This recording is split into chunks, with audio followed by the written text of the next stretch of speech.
Halo anak-anak semua, Assalamualaikum warahmatullahi wabarakatuh. Kembali lagi dengan pembelajaran IPA bersama Bu Mulia. Pada pembelajaran kali ini kita akan membahas mengenai bioteknologi modern. Jadi anak-anak jangan di-skip ya videonya, ditonton sampai habis. Sebelum kita mulai pembelajaran, kita berdoa terlebih dahulu. Berdoa dimulai, berdoa selesai. Oke, kita bahas kembali nih. Minggu kemarin kita sudah membahas arti bioteknologi modern, tapi anak-anak mungkin sudah pada lupa nih. Jadi bioteknologi modern adalah bioteknologi yang melibatkan rekayasa genetika untuk menghasilkan suatu produk. Nah, ada kata-kata rekayasa genetika. Apa itu rekayasa genetika? Yaitu mengubah sifat organisme atau makhluk hidup sehingga memiliki kemampuan yang seperti yang kita inginkan nih. Jadi rekayasanya kan tahu anak-anak maksudnya direkayasa, diubah. Jadi yang diubahnya adalah sifatnya. Seperti itu. Contohnya di sini mengubah DNA tumbuhan agar menghasilkan buahan yang memiliki ciri khas tertentu nih. Kita akan membahas contohnya yang lain di sini. Oke, kalau kita bahas lagi, arti rekayasa genetika tersebut yaitu mengubah bagian materi genetik atau DNA untuk bagian materi genetik DNA untuk mendapatkan hasil yang diinginkan. Jadi ini adalah potongan DNA, jadi nanti kita bisa memasukkan DNA tertentu yang kita mau agar mendapatkan hasil yang kita inginkan.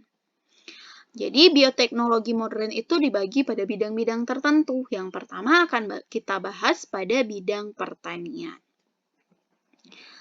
Yang pertama yang akan kita lihat yaitu untuk menghasilkan produk makanan yang berkualitas nih. Contohnya itu bagaimana? Melalui rekayasa genetika mampu diciptakan bibit unggul yang akan memberikan produk bermutu tinggi.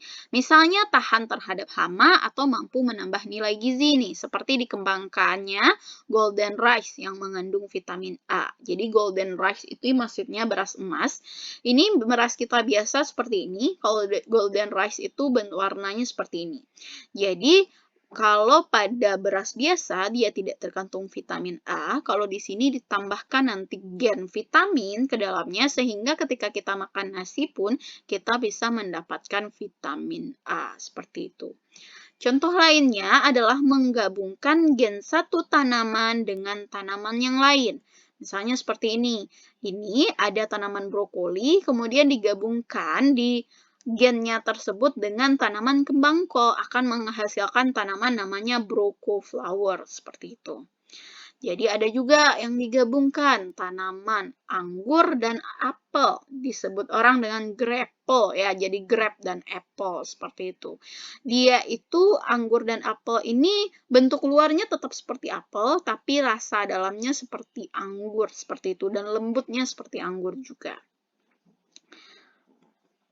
Oke, jadi bioteknologi yang kedua, nih bidang pertanian yang akan kita bahas yaitu menghasilkan tanaman yang tahan hama. Maksudnya di sini adalah melalui rekayasa genetika, suatu tanaman dapat direkayasa agar dapat tahan terhadap serangan hama atau bahkan membunuh hama yang menyerang tanaman tersebut sehingga dapat meningkatkan hasil produksi ini.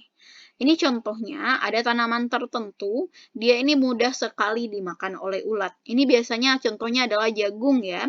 Jadi ke dalam jagung itu dimasukkan sejenis bakteri, yaitu bakteri Bacillus thuringiensis.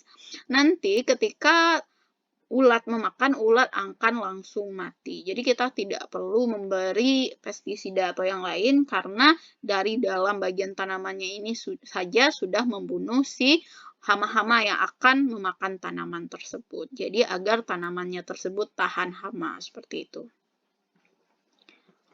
Oke, kita akan membahas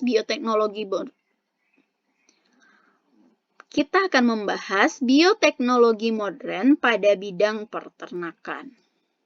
Yang pertama, kita akan bahas hewan transgenik namanya. Jadi hewan transgenik itu adalah dihasilkan melalui rekayasa genetika. Contohnya menghasilkan